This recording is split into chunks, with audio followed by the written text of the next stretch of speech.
শুভ সরস্বতী পুজো বন্ধুরা, সবাইকে শুভ সরস্বতী পুজো জানিয়ে আজকের ভিডিওটা আমি এখান থেকে শুরু করছি। তো তোমরা সবাই কেমন আছো? আশা করি সুস্থ আছো, ভালো আছো। আমিও ভালো আছি। তো চলো বন্ধুরা, আজকের ভিডিওটা এখান থেকে শুরু করছি। আজকে সারাদিন কি করছি, কি খাওয়া দাওয়া হচ্ছে সেটাই তোমাদের সঙ্গে শেয়ার করব। আর সরস্বতী পুজোর দিন একটু সরস্বতী পুজো হলো বাড়িতে, মানে ছোট করেই হলো। যাই হোক, পুজোটা ভক্তিতেই হয়, ছোট করে বা বড় করে কিছুতেই নয়। আর দেখো, টিফিনে একটু হয়েছে লুচি আর আলুর তরকারি, আমার ছেলে বানাতে বলেছিল। আর লুচি আলুর তরকারিটা একটু ঝোলঝোল হয়ে গেছে। আর দেখো, এখানে পুজোটা অলরেডি শেষও হয়ে গেছে। প্রসাদটা এখনও রয়েছে, প্রসাদ এখনও দেয়া হয়নি কাউকে। তো বন্ধুরা, তোমরা যারা দেখা শুরু করলে প্লিজ একটা লাইক দিয়ে দেখা শুরু করো। আর আজকে দুপুরে দেখো, মানে খিচুড়ি করব একটু। আমার ছেলে বলেছে একটু খিচুড়ি করতে, তো খিচুড়িটা করার জন্য দেখো সবজি কুটতে বসে গেছি। তার মাঝে এরা সবাই দেখাতে চলে এসেছিল কেমন সেজেছে, ওই পাড়ার মেয়েরাই, মানে তার সঙ্গে আমার দেওরের একটা মেয়ে আছে।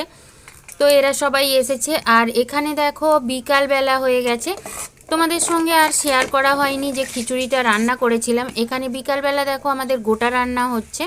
তো গোটা রান্নার জন্য আলু, বাঁধাকপি, ফুলকপি সমস্ত ছাড়িয়ে নিয়েছি। আমাদের সেভাবে গোটা সেদ্ধ হয় না, রান্নাই হয়, তরকারি হয় আর কি।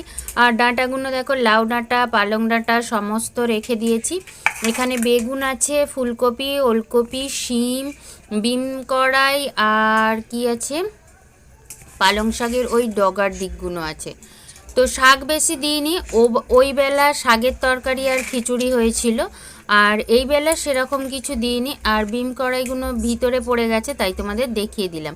পিছনটা আর মুখটা কেটে নিয়েছি, নিয়ে পরিষ্কার করে ধুয়ে রেখে দিয়েছি। আর এদিকে একটু ডাল সিদ্ধ করতে বসিয়ে দিয়েছি। আর আজকে সন্ধ্যাবেলা হলেও উনানে রান্না করছি, তার কারণ এতটা রান্না তো আর গ্যাসে করলাম না, মানে গ্যাসেও করেছি কিছু কিছু, অল্প অল্প করেছি। আর এদিকে দেখো শিমটা ভাজতে বসিয়ে দিয়েছি। আর আজকে কি হয়েছে জানো তো বন্ধুরা, আমার ভিডিওটা না কিছুটা ডিলিট হয়ে গেছে। তার কারণে পুরো তরকারি করাটা বা কিছু তোমাদের সঙ্গে শেয়ার করা হয়নি। তো তার জন্য খুব খারাপ লাগছে, নিজের মনটাই খারাপ লাগছে। কিছু কিছু অল্প অল্প তোমাদের সঙ্গে শেয়ার করতে পেরেছি প্রথম দিকটা, কিন্তু পুরো তরকারিটা যে হয়ে গেছে বা কিভাবে করেছি সেইটা আর তোমাদের সঙ্গে দেখানো হয়নি।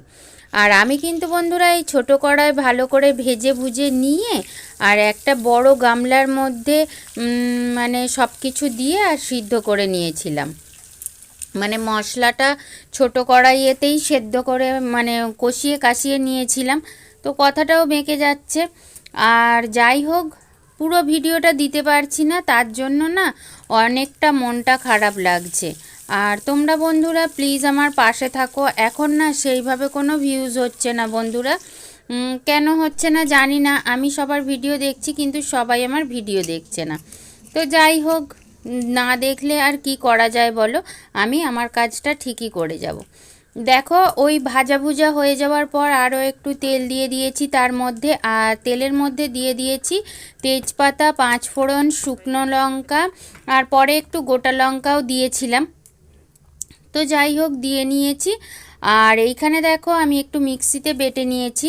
লঙ্কা আছে, মানে লঙ্কাটা শুকনো লঙ্কাই বেটে নিয়েছি। লঙ্কা, আদা, জিরে, ধনে এই সবগুলো বেটে নিয়েছি।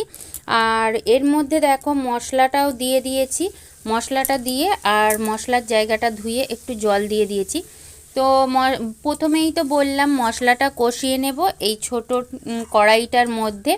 আর এইটুকু কড়াইয়ে তো অতটা তরকারি ধরবে না, তো তার জন্য একটা বড় গামলা আছে আমাদের সিলভারের। তো ওই সিলভারের গামলার মধ্যে সবটা দিয়ে আর নাড়াচাড়া করে নেব। তরকারি অল্পই হয়েছে, কিন্তু সিদ্ধ হওয়ার পর তো কমেছে। তো অতটা একসঙ্গে করার মতো অত বড় কড়াই আমার নেই। তো তার জন্যই ওই গামলাটার মধ্যে দেখো, গামলাটার মধ্যে জল দিয়ে দিয়েছি। আর মানে ওই মশলাটা ঢেলে আর ফুটন্ত জল দিয়ে দিয়েছি। আর এটা ফুটে গেলে এর মধ্যে আলু দিয়ে দিয়েছি, তারপরে ডাঁটা সমস্ত কিছু পরস্পর দিয়ে দেব। এই যে ভাজা জিনিসগুলো আছে, তো সবটাই তোমাদের দেখিয়েছি বন্ধুরা, কিন্তু তরকারিটা যে করে তোমাদের দেখাবো সেটা দেখানো হয়নি। কত রকমের কড়াই আছে দেখো, মটরশুঁটি আছে, গোটা মটরশুঁটি, মটর কড়াই আর ছোলা কড়াই, মুগ কড়াই সমস্ত ভিজানো আছে। আর এবছরে একটা নতুন জিনিস দিয়েছি, বাদাম দিয়েছি। কাঁচা বাদামটা ঘরে ছিল, তো তাই ভাবলাম যে একটু বাদামটা দিয়ে দিই। আর এবারে এর মধ্যে দেখো সিদ্ধ করা ডাঁটাগুলো, সিদ্ধ করা মানে হালকা ভাপ দেয়া ডাঁটাগুলো দেখো আলুর উপরে দিয়ে দিলাম, জলটা একটু ফুটু ফুটু হয়ে আসার পর তো দিয়ে দিয়েছি। এবার ওটাও একটু ফুটে এলে পরস্পর যেভাবে সিদ্ধ হবে আর কি, সেইভাবে আন্দাজ মতো পরস্পর দিয়ে দেব। মানে আলুটা একটু বেশিক্ষণ যাবে, তার জন্য আলুটা দিয়েছি। আলুর পরেই কড়াইগুলো দিয়ে দিয়েছি, সমস্ত কড়াইগুলো। আর ডাঁটাটা দিয়ে দিয়েছি, শাকটাও দিয়ে দিয়েছি। শাকটা পরে দিলেও চলে। তো বন্ধুরা দেখো, তরকারির মধ্যে সবগুলোই পরস্পর দিয়ে দিচ্ছি, কিন্তু পুরো তরকারিটা তোমাদের সঙ্গে শেয়ার করা হয়নি। তো যাই হোক, তার জন্য দুঃখিত। তো আজকের মতো ভিডিওটা এইটুকুই। তোমরা যারা দেখলে অসংখ্য ধন্যবাদ। তো আজকের মতো শুভরাত্রি, টাটা।